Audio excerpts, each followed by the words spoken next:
Jamak-jamak people, kembali di Jamak-jamak TV. Hop hop hop hop hop hop. Yes, di tangan saya kali ini ada satu ekor iguana jumbo, ya, namanya adalah Nakula.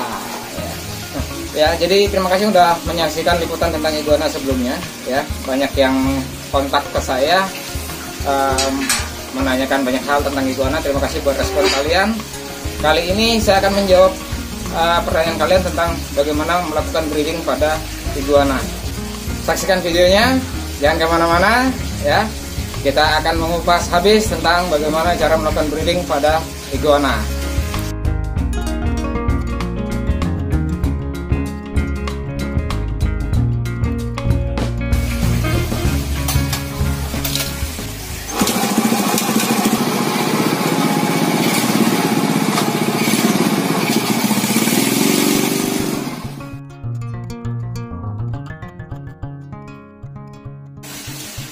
Oke, seperti janji saya tadi, saya akan mengupas bagaimana cara melakukan breeding pada iguana.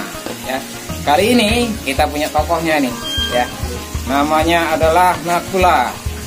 Akan saya kawinkan dengan iguana betina yang bernama Terry.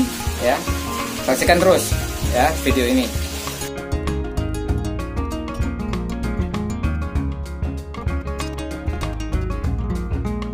Sebelum saya mengupas tentang cara melakukan perkembangbiakan iguana, saya perlu menyampaikan perihal tentang kandang iguana terlebih dahulu. Kandang pembudidayaan iguana bisa menggunakan kandang kayu dan kawat dengan ukuran panjang 2,5 meter, lebar 2 meter, dan tingginya 2 meter. Di dalam kandang, semaksimal mungkin dikondisikan sesuai habitat aslinya ya, agar iguana kita tidak mudah stres. Sediakan tempat minum dalam kandang, ranting untuk memanjat, serta bak yang berisi pasir. Iguana merupakan binatang yang berkembang biak dengan bertelur. Di habitat aslinya, telur iguana dierami oleh iguana jantan loh. Oke, kita lanjut ke proses mengawinkan iguananya. Agar proses perkawinan terjadi secara efektif, masukkan iguana jantan dan induk betina dalam satu kandang. Perbandingan yang bagus untuk kawin yakni 1 jantan dan 2-3 ekor betina. Pastikan pejantan telah berusia minimal 2 tahun dan betinanya telah berusia minimal 3 tahun ya teman-teman. Dan yang penting juga, iguana jantan sebaiknya dalam masa birahi. Jadi kita juga perlu memahami ciri-ciri iguana yang sedang birahi. Iguana yang berada pada masa birahi biasanya cenderung menjadi galak, tidak seperti biasanya, dan sering defend. Iguana birahi juga menjadi malas makan. Nah, jika iguana kalian telah memiliki ciri-ciri birahi, maka dekatkanlah iguana jantan pada iguana betina. Biasanya, iguana jantan akan mengangguk-angguk, menggigit betina dan mengawininya. Jika betina tidak berontak, maka proses mengawinkan bisa lancar. Namun, tidak jarang induk betina berontak. Artinya, induk betina tidak siap untuk kawin. Hal ini dapat disiasati dengan mengangkat perlahan ekor betina agar proses perkawinan bisa lock, ataupun menutup kepala induk betina dengan kain untuk mengurangi pemberontakan dan melancarkan proses perkawinannya. Oke, jamak-jamak people, ini adalah proses bagaimana cara mengawinkan iguana ya. Ini tadi udah kalian saksikan di depan kita ada iguana jantan jumbo dan iguana betina yang umurnya sudah di atas 4 tahun ya. Kalau jantannya udah hampir 6 tahun nih umurnya nih. Kalau betinanya udah 4 tahun lebih, mungkin hampir 5 tahun lah kurang lebih umurnya. Saya menggunakan lapis karena cengkraman kukunya keras banget. Pada saat mengawinkan iguana pastikan terjadi lock ya. Sekarang coba kita ke arah ekor. Nah, kalau dalam proses kawin itu ekor betinanya itu naik buat posisi silang seperti ini ya.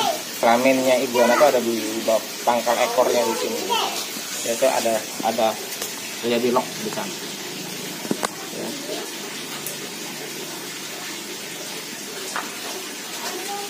Ini mudah-mudahan perkawinannya berhasil nih. Kalau berhasil, kalau si Terry-nya nantinya hamil nih, bakal harus kita berikan nutrisi yang jauh lebih baik dari hamilnya yang pertama. supaya telur-telurnya bisa lebih maksimal. Yang pasti juga butuh ketelatenan. Saat penggabungan pertama kali belum tentu mau kawin, meskipun iguana kalian sedang birahi.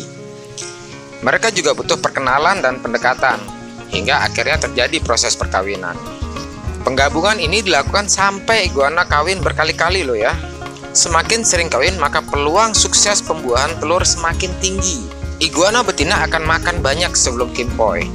Pada masa bulan kedua kehamilan, dia akan jadi malas makan karena perutnya terisi banyak telur. Iguana betina saat hamil membutuhkan kalsium karena dia kurang makan. Jadi, tambahkan asupan kalsium. Jika proses perkawinan ini berhasil, maka tentunya iguana betina akan hamil. Lalu, bagaimana ciri-ciri iguana yang sedang hamil? Ciri-ciri iguana betina yang sedang hamil adalah untuk minggu pertama sampai minggu keempat, biasanya nafsu makan tetap cukup stabil, namun mulai gelisah. Masuk ke minggu kelima, nafsu makan akan menurun, asupan minum air meningkat. Tinja atau pupnya sedikit, hanya muncul sehari atau 2 hari sekali setelah makan. Urat menjadi tebal. Agar membuat iguana tenang, lebihkan waktu berjemur. Masuk minggu ke-6, makan semakin sedikit, minum lebih banyak lagi. Meski asupan makan berkurang, namun berat badan tidak terlihat perubahannya karena tergantikan oleh berat telur. Selanjutnya pada minggu ke-7, jika diraba sepanjang sisi perut, ada 2 benjolan lembut di sisi depan dan belakang. Itu telur. Ya, itu tadi proses cara melakukan breeding pada iguana ya. Jadi melakukan breeding iguana itu tidak bisa satu kali proses perkawinan ya. Jadi tadi kita sudah saksikan si Jumbo ini melakukan 2 kali ya. 2 kali proses perkawinan. Ya, ini tidak bisa diam. Yuk, buat kalian yang masih penasaran, ingin bertanya tentang seputar iguana, bisa komen di kolom komentar ya, atau bisa kontak saya melalui WhatsApp maupun melalui email yang ada di channel Jamak Jamak TV. Saya akan menjawab sebisa mungkin pertanyaan dari sahabat semua. Terima kasih sudah menyaksikan video ini, semoga bermanfaat. Salam Jamak Jamak People. Jamak Jamak.